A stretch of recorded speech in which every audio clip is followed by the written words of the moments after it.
Katika mzuru wetu wa makala yaliyojiri ndani ya mwaka huu, leo hii tunaangazia sekta ya afya, mojawapo ya sekta zilizo na umuhimu zaidi ikizingatiwa kwamba inahusu maisha ya wanadamu moja kwa moja. Hapa tunapigia darubini mambo yaliyojiri katika sekta hiyo mwaka huu ambao unakamilika hii leo. Mwaka huu hospitali ya Kenyatta ilishuhudia mauaji mawili ya mgonjwa Gilbert Kinyua Muthoni na Edward Maigi Ndegwa walikatwa shingo. Pia kumekuwa na mjadala mkubwa kuhusu utendakazi wa SHA bila kusahau mkataba wa ufadhili wa sekta ya afya kati ya serikali ya Kenya na Marekani. Nianze mwezi Februari mwaka huu ambapo mgonjwa kwa jina Gilbert Kinyua aliyekuwa amelazwa katika hospitali ya kitaifa ya Kenyatta alipatikana amefariki dunia akiwa na jeraha la kukatwa shingoni. Kwa mujibu wa mkewe Susan Wanjiku, hospitali ya Kenyatta ilimwarifu kwamba mumewe alifariki mwendo wa saa 8 usiku. Inawezaje fanyika kitu kama hiyo kwa hospitali yenye mimi naaminia mgonjwa wangu ako ona safe hand? Amekuwa admitted here in ward 7B neurological and medicine ward na amekuwa under treatment up to yesterday. Huku uchunguzi wa kina ukiendelea, mwezi Julai mgonjwa mwingine Edward Maigi Ndegwa pia alipatikana amefariki katika hali sawa na Kinyua, mshukiwa mkuu akiwa mgonjwa mwenza kwa jina Edward Kalombotole. Ilibainika kwamba Kalombotole hakuwa anafahamu alipolazwa katika hospitali hiyo mwaka jana, uchunguzi wa afya ya akili ukibaini kwamba hayuko katika hali ya kufunguliwa mashtaka ya mauaji. Kwingineko, Wakenya 5 walinufaika na usinduzi wa sindano ya Lenacapavir dhidi ya virusi vya HIV kuanzia Januari mwaka 2026. Takwimu zinaonyesha kwamba dawa hiyo inazuia maambukizi kwa 99%. Dawa hiyo ya kwanza ya aina yake katika kuzuia maambukizi. Meaning that it's going to be given to those people who are HIV negative but at risk of getting infected. This drug can also be used for treatment. But for now, Kenya is only introducing it for purposes of pre-exposure prophylaxis. See, it's given subcutaneous. Subcutaneous is like a depot that is given under the skin. And when you hear a drug that will last 6 months, it means that once it's been administered, it is very slowly released into the body and is actually very slowly metabolized.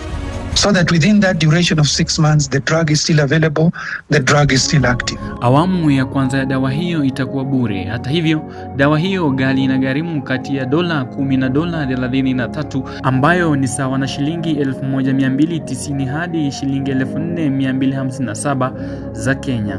Kenya inatarajiwa kupokea dawa hiyo kupitia msaada wa Global Fund na washirika wengine. Usambazaji wake utaongozwa na Wizara ya Afya kupitia shirika la NASCOP kwa ushirikiano na washirika wenza. Katika usimamizi wa mamlaka ya afya ya SHA, maswali yaliibuka baada ya kugundua kwamba kulikuwa na usimamizi mbovu wa fedha za SHA zilizokuwa zimetengwa kwa miradi muhimu ya afya ya jamii. Ilibainika kuwa hospitali zote nchini zililipwa zaidi ya shilingi bilioni 3 na SHA mwezi Agosti. Hii ni kwa mujibu wa ripoti kutoka kwenye tovuti ya SHA. Hata hivyo, baadhi ya vituo vya afya vimekuwa vikilipwa fedha nyingi zaidi, ili hali vingine havipo kabisa. Vilevile ilibainika kwamba moja ya hospitali hizo inamilikiwa na afisa mkuu katika Wizara ya Afya. Hayo yakijiri, zaidi ya baadhi ya hospitali zimelazimika kufungwa mwaka huu kutokana na kucheleweshwa kwa malimbikizi ya SHA na bima ya awali NHIF, huku muungano wa hospitali za kibinafsi zikiongoza mgomo kususia SHA.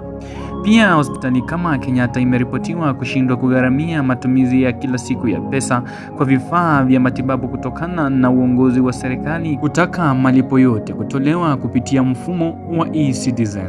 Kwingineko, makubaliano mapya ya ushirikiano wa afya kati ya Kenya na Marekani ulizua utata mkubwa kufuatia hofu kwamba hatua hiyo inatoa ufikiaji usio wa kawaida kwa taasisi ya serikali ya Marekani kupata data ya afya ya Wakenya. Ingawa Rais William Ruto na Waziri wa Afya Aden Duale waliyataja makubaliano hayo kama hatua ya kihistoria ya kuvutia uwekezaji na kuimarisha mapambano dhidi ya magonjwa, wachambuzi wanasema wananchi wa kawaida huenda ndio wakabeba gharama kubwa zaidi katika suala la faragha na mamlaka ya kitaifa. There is no equivocation of whatever that the agreement we signed can undermine the interests of the people of Kenya, including matters to do with our health data. Hata hivyo, maafisa wa Marekani nchini Kenya wanasema hakuna taarifa yoyote ya mtu binafsi inayoshirikishwa katika makubaliano hayo.